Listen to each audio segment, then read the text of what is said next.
새해가 시작되었습니다. 올 한 해 우리 각자에게는 마음에 다 소원과 바람이 있을 것입니다. 그 중에서도 올해는 우리 신앙이 하나님이 원하시고 하나님이 기뻐하시는 만큼 그렇게 성장하는 그런 한 해가 꼭 되기를 바랍니다. 우리가 교회 나오는 목적은 뜰만 밟기 위함 아니지요. 마음의 위로나 얻으려는 그런 종교 생활도 아닙니다. 우리는 예수님을 모시고 영혼 구원 받는 것이 교회 나오고 예수님 믿는 목적인 줄 압니다. 그런데 이제 쭉정이가 있다고 그랬어요. 어제 기도회 때 제가 또 말씀드렸듯이 쭉정이, 빈 껍데기, 그리고 위선과 가식적인 모습으로는 하나님 심판대 앞에서 내가 너를 도무지 알지 못하니 불법을 행한 자들아 내게서 떠나가라, 이렇게 내침을 당할 수밖에 없습니다. 좋은 열매 맺어야 합니다. 그리고 알곡이 되어야 합니다. 예수님께서 우리더러 좋은 열매 맺으라, 그렇게 마태복음 7장에서 말씀하고 계시죠. 그런데 이 오늘 성경에 보니까 구약 성경 이 이사야 선지자 시대 때도 쭉정이가 있어요. 빈 껍데기 신앙인들이 있습니다. 자, 우리 10절에 보니까 너희 소돔의 통치자들아 주님의 말씀을 들어라. 너희 고모라의 백성아 우리 하나님의 법에 귀를 기울여라, 이렇게 되어 있습니다. 하나님께서 이스라엘을 가리켜서 뭐라고 하냐면 소돔아 고모라야, 이렇게 얘기하지요. 이스라엘은 소돔이 아닌데 왜 이스라엘 들어 소돔이라고 하고 고모라라고 할까요? 이 소돔과 고모라가 어떤 도시였습니까? 아브라함의 조카 롯 때 소돔과 고모라가 하늘에서 유황불이 내려서 멸망했다, 이렇게 돼 있어요. 그런데 왜 유황불을 맞았습니까? 왜 그 성이 멸망할 수밖에 없었습니까? 보니까 동성애와 음란과 온갖 죄악들로 창궐한 그 도시였기 때문에 하나님의 심판을 받을 수밖에 없었습니다. 그래서 소돔과 고모라 이러면 죄악의 도시, 소돔과 고모라 이러면 하나님 앞에 멸망당한 도시, 그 대명사가 바로 소돔과 고모라입니다. 그러니 지금 너희 이스라엘이 무엇과 같다고요?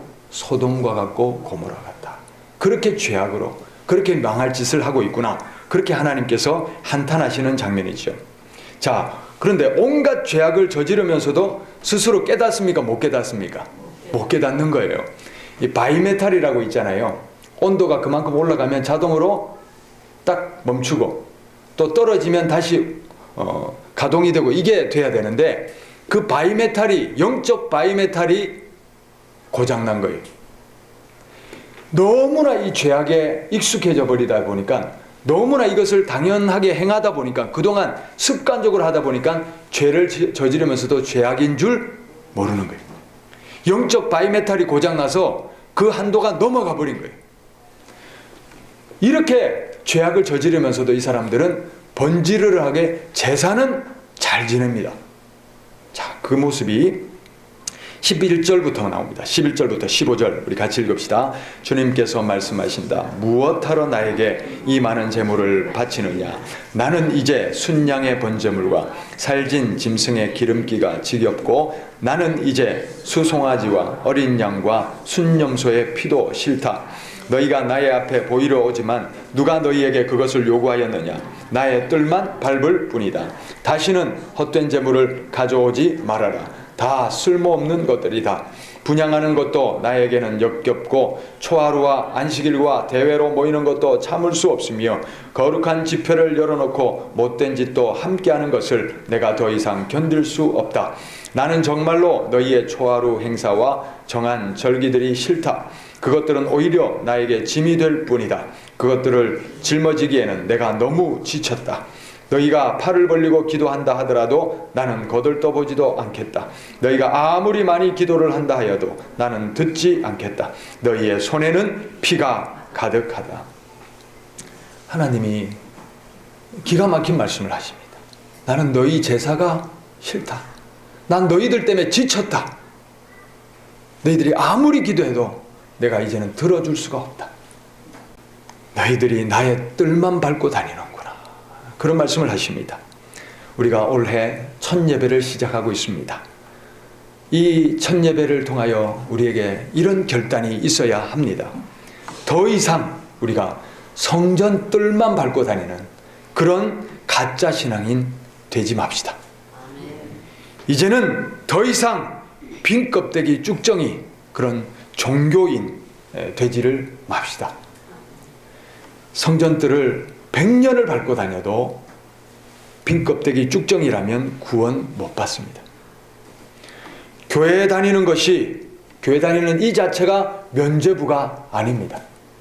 또 말로만 예수 믿는 것도 면죄부가 될 수 없습니다. 우리는 하나님이 원하시는 진정한 신앙인이 되어야 합니다. 하나님이 인정해 주시는 진정한 믿음으로 우리가 하나님을 신앙해야 될 줄 믿습니다. 그렇다면 하나님이 원하시는 믿음이 뭡니까? 어제는 우리가 행함이 있는 믿음을 말씀드렸는데, 하나님이 원하시는 믿음, 진짜 살아있는 믿음, 죽지 않는 믿음, 죽지 않은 믿음, 그게 뭐냐 하는 겁니다. 자, 오늘 말씀에서 다 알려주고 있어요. 16절 말씀 읽읍시다. 너희는 씻어라. 너희 스스로 정결하게 하여라. 내가 보는 앞에서 너희의 악한 행실을 버려라. 악한 일을 그치고. 아멘. 하나님이 원하시는 믿음 첫 번째 뭡니까? 씻으라. 정결하게 하라. 악한 행실을 버려라. 할렐루야. 손에는 온갖 피를 묻히고 남을 헐뜯고 비난하고 정죄하고 온갖 악행을 저지르고 음란하게 그렇게 행하면서 번지르르하게 제사만 지낸다고 하나님이 받아주실 수 있는 게 아니더라 하는 겁니다. 내 앞에 드려지는 제사가 되기 위해서는 먼저 뭐 해라? 씻어라. 제발 좀 씻어라. 정결하게 하라. 그래서 로마서 12장 1, 2절에도 그렇지 않습니까? 우리 몸이 거룩한 산제물 되어야 된다는 거예요. 그래야 하나님이 기뻐 받으시는 살아있는 제사, 영적 예배가 되는 겁니다. 할렐루야. 우리가 예배 형식, 예배 의식이 중요한 게 아니라 내가 중요합니다. 내가 하나님 받으실 만한 거룩한 산제물 되어야 됩니다. 그럴 때에 하나님이 나도 받아주시고 예배를 받아주시는 것입니다. 가인이 예배 드릴 때도 그렇지 않습니까? 하나님이 가인과 그의 제물은 받으실 수 없었으나 아벨과 그의 제물은 받으셨다. 가인이 하나님 받으실 만한 하나님의 합당한 예배자가 아니기 때문에 가인이 무슨 제사를 지내도 받으실 수가 없는 겁니다. 그 제물이 문제가 아닙니다. 예배 형식의 문제가 아닙니다. 가인이 문제입니다. 우리가 하나님 받으실 만한 거룩한 산제물 되어야 됩니다. 그러기 위해서는 우리가 씻으셔야 합니다. 정결해야 합니다. 우리가 온갖 악행을 버리고 깨끗한 손으로 깨끗한 마음으로 하나님 앞에 드려질 거룩한 제물이 되어야 됩니다. 구약시대 이 제물들을 어떻게 갖고 왔습니까? 정말 하나님께 드릴 수 있도록 일일이 털을 다 뒤집어서 혹 흠이 있나 혹 결함이 있나 다 살펴서 완전한 제물로 하나님 앞에 드리지 않습니까? 거룩한 제물 바치지 않습니까? 우리가 거룩해져야 됩니다. 우리가 올 한 해 하나님 앞에 이 결단이 먼저입니다.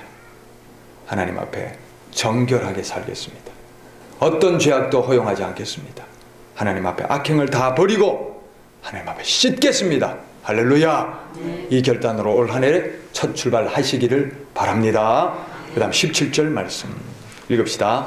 옳은 일을 하는 것을 배워라. 정의를 찾으라. 할렐루야. 나만 정결하게 하는 것 거기서 그치지 말고 뭘 하라고요? 옳은 일을 행하라는 거예요. 정의를 찾으라는 거예요. 정의가 뭡니까? 비뚤어지고 왜곡되고 바르지 않은 것들을 어떻게 하라고요? 바로잡으라. 의를 위하여 박해를 받고 의에 줄이고 목마른 사람이 복이 있고 그들이 천국을 얻는 줄 믿습니다. 지금까지 우리가 내 이익만을 위해서 살았다면 이제는 하나님의 의를 위해서 살아가야 될 줄 믿습니다. 이 시대에 잘못되고 이 시대가 우상숭배를 하고 이 시대가 음란을 저지르고 악행으로 이 시대를 몰아가는 그 앞에서 우리 에스겔서에 나오는 말씀처럼 무너지는 성벽을 막아설 자가 되고 하나님 앞에 이 시대를 위해서 기도하는 자가 되고 하나님의 거룩함을 회복시키는 그런 의의 또 옳은 일에 쓰임받을 수 있는 우리 모두가 될 수 있기를 바랍니다. 그래야 하나님께서 우리를 씻을 뿐 아니라 거짓되고 잘못된 것들은 어떻게 하라고요? 제발 좀 바로잡아라. 할렐루야.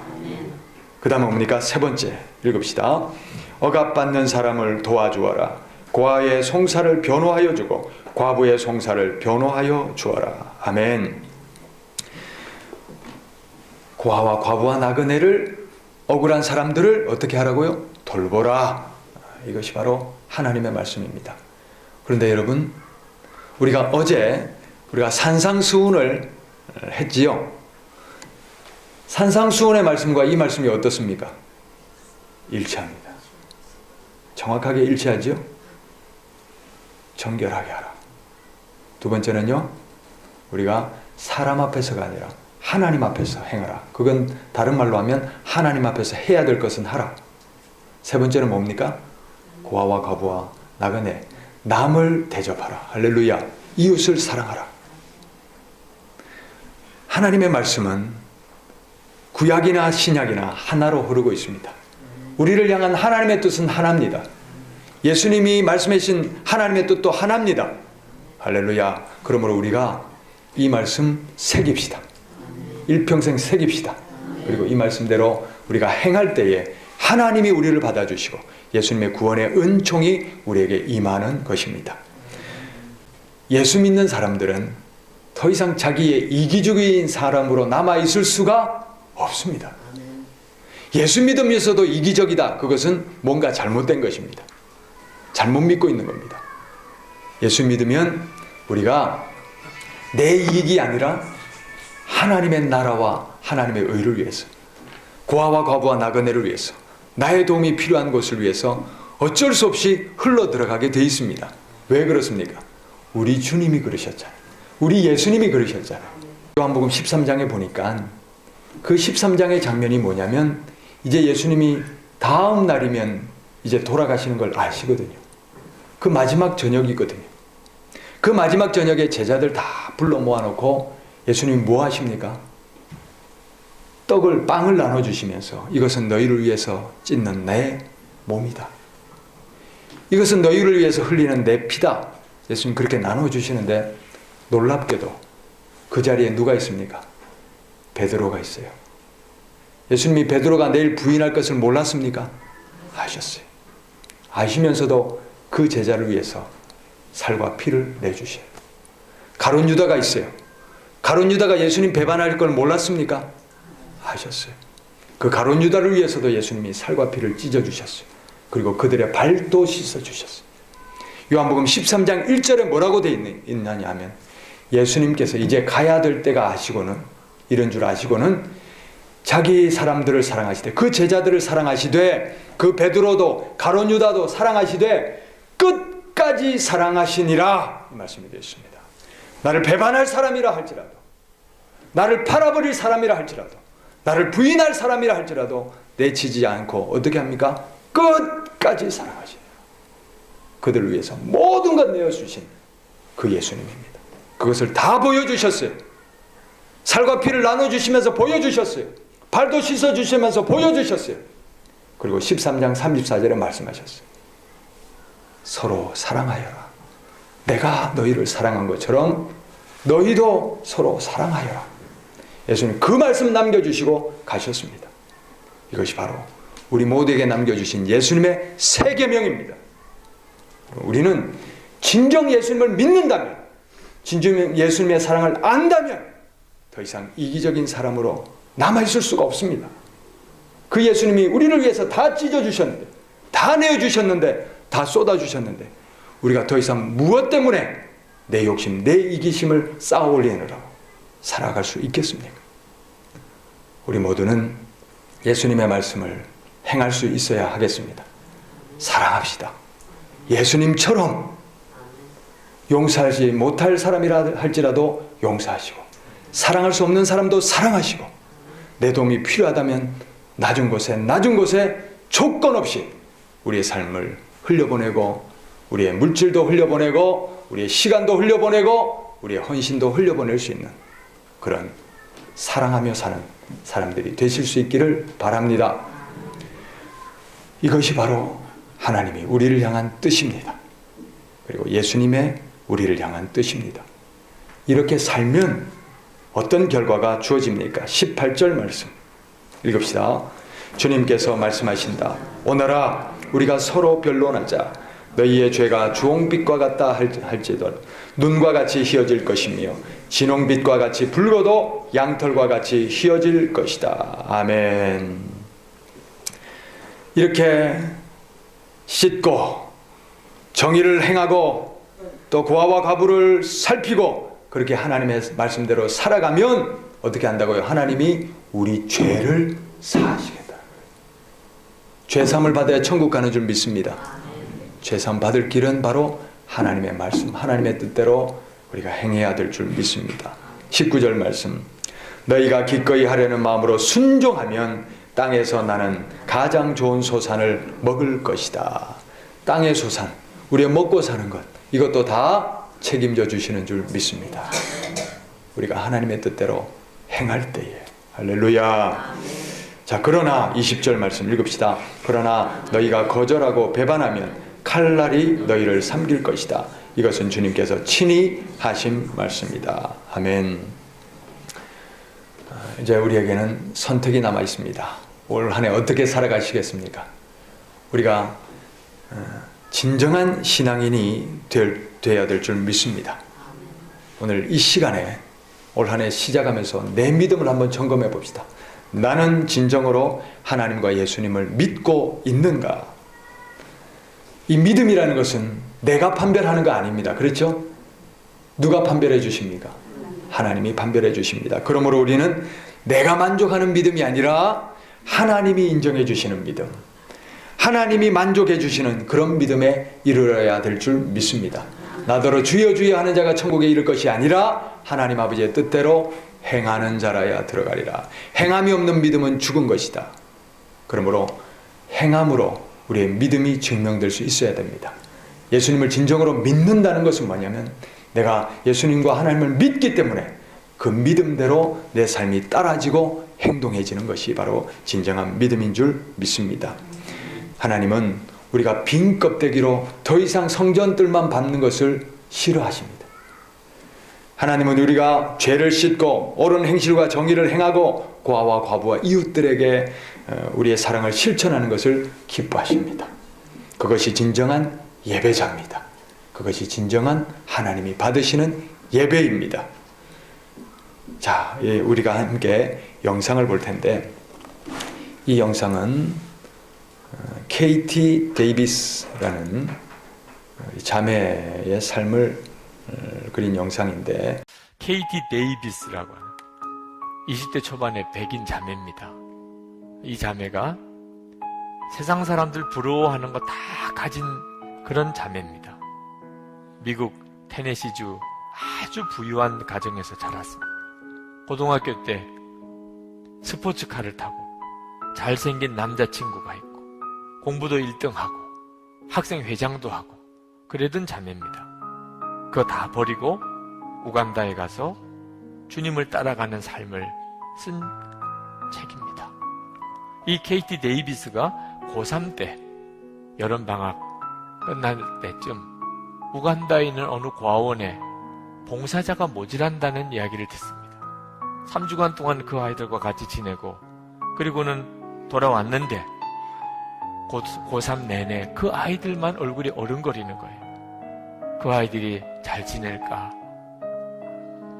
그리고는 졸업하고 대학을 합격하고 그리고 부모님에게 1년 뒤에 대학 들어가면 안 되나요? 1년 동안만이라도 그 우간다에 가서 그 고아원 아이들을 좀 섬기고 단기 선교를 갔다가 그 다음에 제가 대학을 가면 안 될까요? 부모님은 처음에 반대했지만 하도 간곡하게 부탁을 하니까 허락을 해줍니다. 그리고는 우간다 그 고아원을 다시 간 거예요. 거기서 1년 동안 그 아이들을 돌보고 섬기는데 어느 날 잠깐 동안 돌보라고 맡겨준 5살 된 스코비아라고 하는 아이가 뭔가 말을 하려고 하는 거예요. 어렵사리 꺼낸 한마디. 엄마라고 불러도 돼요? 그 말에 이 여자의 삶이 완전히 바뀌고 맙니다. 엄마라고 불러도 돼요. 그래서 그 아이를 진짜 친엄마로 입양을 합니다. 그냥 엄마라고 부르는 정도가 아니고 내가 너 엄마다. 그렇게 하나의 입양을 한 것이 14명. 14명의 친엄마가 됐어요. 그냥 후원자가 아니고. 그러니 어떻게 돌아옵니까? 1년만 하고 오겠다고 했지만 대학 다 포기하고 거기서 그 아이들의 엄마가 되어서 쓴 거예요. 그렇게 살면서 쓰고 있는 거예요. 그리고 도와주는 아이가 400명 아이가 됩니다. 그 마을의 아이들이. 진짜 엄마가 돼요. 결혼도 안 했는데 아이가 14명이 된 거죠. 때때로는 고국에 있는 가족이 보고 싶고 남자친구가 보고 싶고 너무너무 외로워서 울기도 하고 어느 날은 방에 생쥐가 들어왔는데 무서워서 침대에서 내려오지도 못하고 아이들 상처난 것을 치료해 주다 보니 벌레가 그 아이 몸속에다가 알집을 심어놓은 걸 알고 그걸 파내기도 하고 기저귀 갈아주다 보니 지렁이 같은 기생충이 나오는 걸 보고 이런 형편에서 그 아이들을 돌봐야 되는 겁니다. 그러나 예수님의 눈에 눈물을 보고 난 다음 그 우간다 아이들을 향한 우리 주님의 눈에 눈물을 보고 난 다음에 이 여자를 말릴 수가 없어요. 누구도. 이 케이티는 엄마로 통합니다. 우리 집의 천사들은 나를 엄마라 부른다. 기아와 질병 등으로 엄마를 잃은 400명의 마을 아이들도 나를 엄마라고 부른다. 하도 많은 아이가 엄마라고 불러대니까 이젠 집 근처에 사는 마을 어르신들까지 나를 엄마라고 부른다. 많은 아이의 엄마. 사람들은 그렇게 말한다. 나이 지긋한 어르신도 가게 점원도 주차 요원도 나를 엄마라고 부른다. 선생님도 마을 병원 의사들도 나를 엄마라고 부른다. 차를 타고 지독히 울퉁불퉁한 흙길을 달릴 때도 엄마란 외침이 들려온다. 우리 아이 딸들은 학교에 갔다가 우르르 들어오면서 엄마라고 노래를 부르고 아침마다 내 귀에 대고 엄마라고 속삭인다. 좋은 일이 생겨도 엄마라고 외치고 슬픈 일이 생겨도 훌쩍거리며 엄마를 찾는다. 그리고 그 소리를 들을 때마다 기쁨으로 내 심장이 마구 뛴다. 우리가 하나님의 이름을 부를 때 하늘 아버지의 심정도 그러하시리라.